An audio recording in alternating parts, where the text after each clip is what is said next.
Any questions? Yeah, back there in the blue shirt.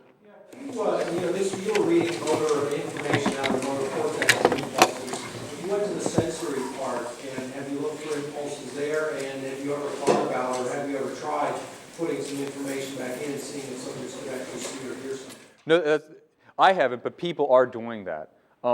Certainly haptic feedback and especially visual prosthetics has been a very active field that people are involved in, ranging from stimulation anywhere along the visual axis, from your retina to your optic nerve to actually to your visual cortex. And there are people out there actually who have experimentally implanted brain electrode arrays placed over their occipital cortex, that back part of the brain, to stimulate vision. People who are completely blind.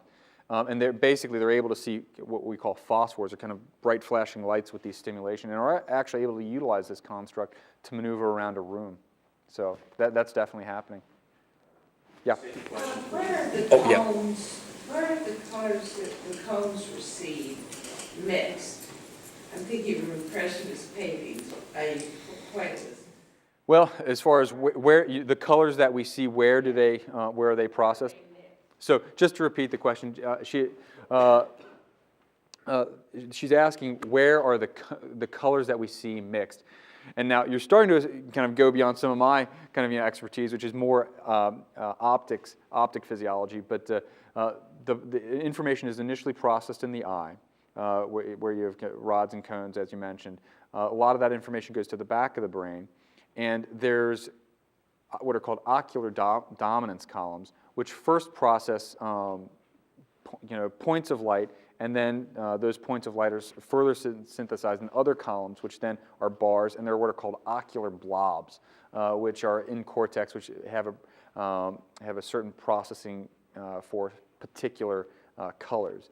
Now, as far as how exactly that processing has occurred, I'm not sure is entirely clear at this juncture. So it's not in the nerve? Part of it's in the eye, but also part of that processing goes on in the brain. In the brain, that's right. But not in the nerve. Not so much in the nerve itself, no. Yeah? Thank you for your presentation. It's exciting work. Is any of this have any implications for the ability to download the contents of the human brain the way you would a series of computer files, say? Is there anybody thinking about that, or is any of this work trending in that direction? People have done certain things like that in mice, actually, where in the so one part of our brain called the hippocampus is involved in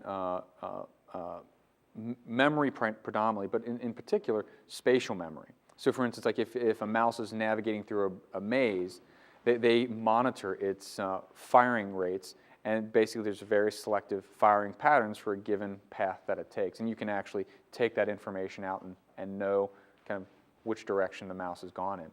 And you can actually replay, and when the mouse is sleeping, you can actually listen in again, and the mouse actually replays it backwards. So that's kind of indicative of learning that's going on while you sleep.